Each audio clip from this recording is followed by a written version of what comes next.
Thank you so much for staying with us. And now it's time for us to look at the front pages of the newspaper this morning. And we have the Daily Trust, the Guardian newspaper, the Nigerian Tribune, the Punch, and a whole lot more before our table this morning. I would like to start off from the Daily Independent. And the banner headline on the cover page of the Daily Independent newspaper this morning reads, CBN says external reserves at risk on back of fuel subsidies cut. CBN says external reserves at risk on back of fuel subsidies cut.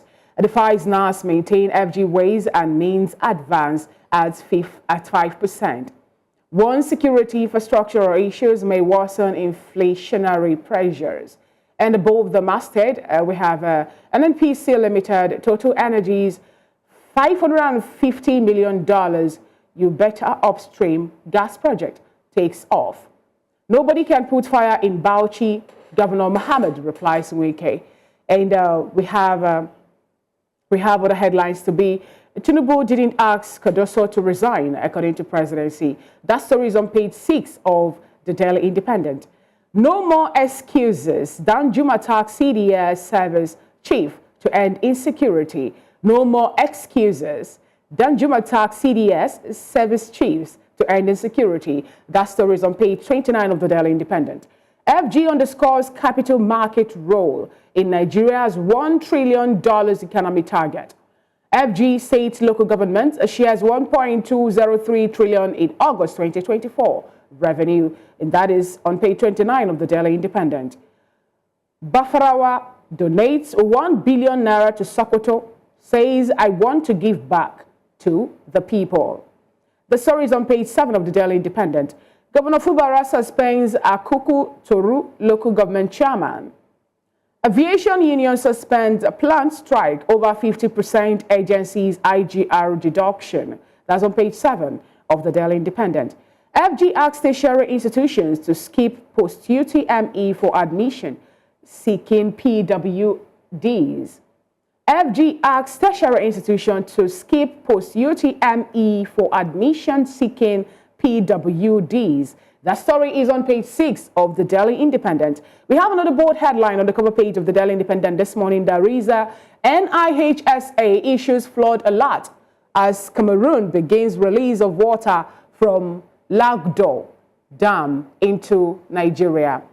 And the bottom strip headline on the cover page of the Daily Independent, sustained support for local refineries. Clark charges Tinubu. That story is on page 6 of the Daily Independent. And is another one. Yesterday, Nigeria happens to Moses, and today, Lagos decided to show Chukwuma Okoro Pepe today.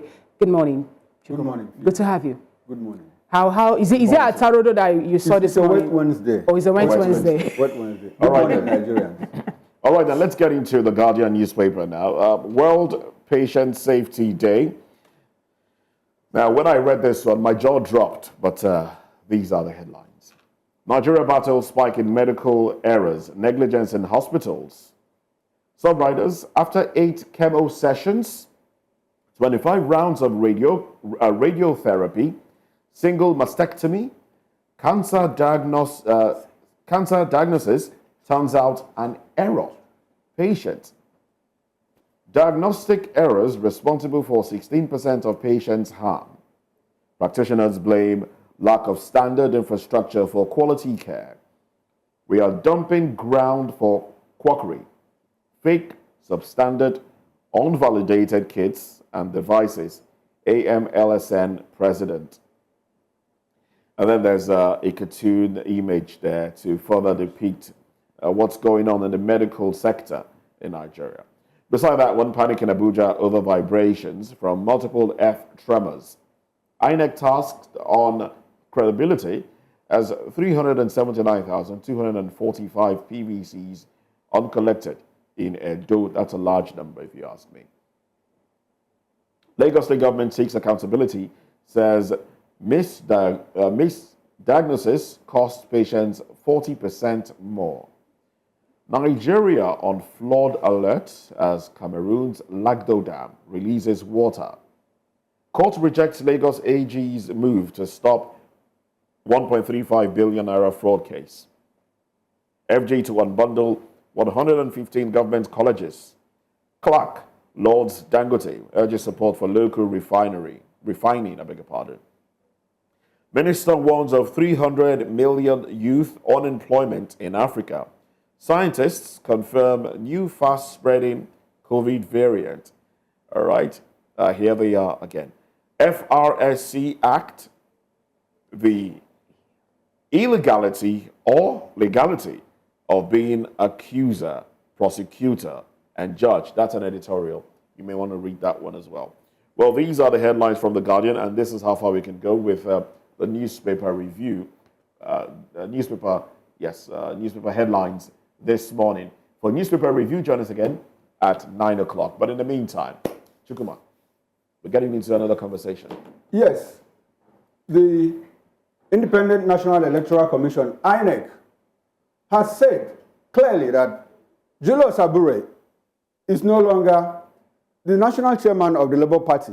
His tenure having expired sometime in June this year.